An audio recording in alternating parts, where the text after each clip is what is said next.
George Sabatino. I'm the chef owner here at Aldine Restaurant in Center City, Philadelphia.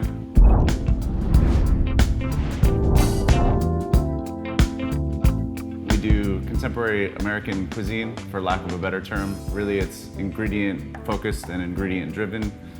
We do have some modernist cooking techniques, but generally we try to keep it simple.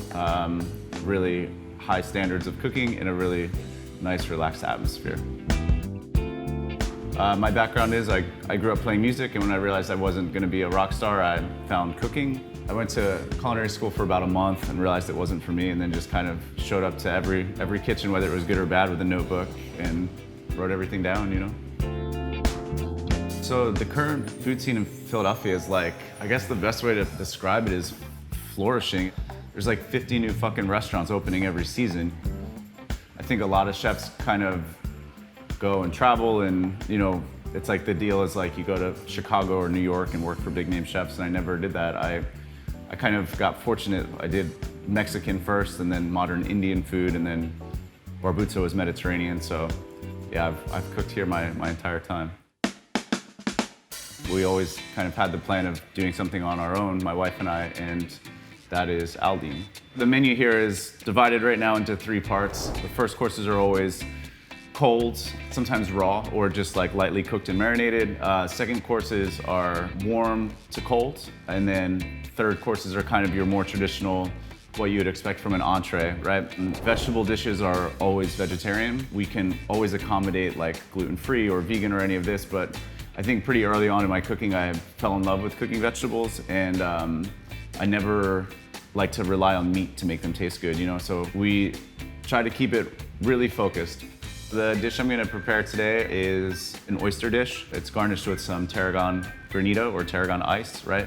Our local food critic named it as one of his best bites of food last year, and his like tagline on the thing he wrote was, you know, leave it to George Sabatino to overcomplicate oysters and still do it properly, you know? And so I think like yeah, he fucking nailed it there, you know? First thing we're gonna make is Tarragon Granita.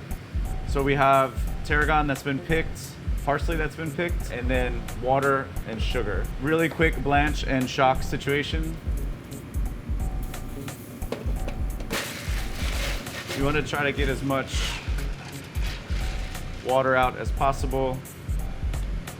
And just to kind of like help the process, just slice them a little bit. So we have glucose, blanched herbs, sugar, and water.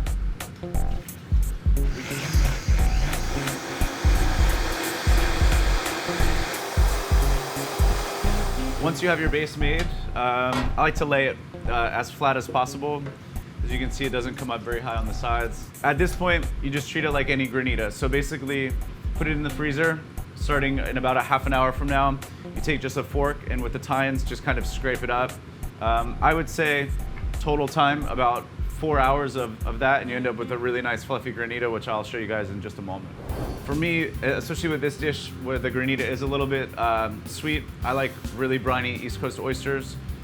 So Cape May salts are one of my favorites to shuck the oysters. So we always hold them on ice as we're working. Some oysters are cleaner than others, but basically what we're gonna do is save any of the liquor we can from each oyster. I'll usually set it right over a strainer like this. Basically what we want is a really nice, clean oyster shell, right? So what we have now is our oysters have been shucked and we just dice them. Basically what we're gonna do is take a nice amount of diced oyster in each mold. The idea is, you know, the meat of one oyster fills up one mold. So we take all of the liquor from shucking the oysters as we strain them. We put that through essentially a very large coffee filter, and what you end up with is oyster gelée. So we'll use this to actually set the oyster meats in the molds. So this now will go into the refrigerator, and it takes usually about an hour and a half to set. So here we have wet salt. So this is whipped egg whites and kosher salt folded together. It's just gonna hold the oyster shells in place as we build the dish. Our previously cleaned oyster shells, which normally come right out of the freezer.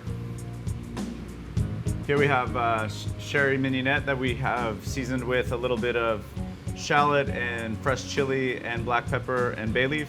We take our oyster and gelée, and it's 1 per shell. So next what we'll do is we'll take a nice bit of black pepper over the whole dish, a little bit of Maldon sea salt on each one. Here we have Tarragon Granita. As you can see, it's nice and fluffy. And we'll put a generous amount on top of each oyster. A little bit of lemon, we set it just in the center there. We just slice it and take the seeds out. Micro red rainbow radishes. That's the dish, oysters and gelée. Some of the most expensive meals I've ever eaten were not necessarily the best meals. What Aldine brings to the table is that kind of fine dining cookery that is what people really open these days, you know? And I think we are a true farm-to-table restaurant without those taglines or without any of that. Our dinner service is like based off of that high standard and love of like really making beautiful food and letting something take 3 or 4 days to become ready to put it on the plate, and really that type of finesse. And I really hope that that's for a long time what Aldine continues to bring to the scene here, you know?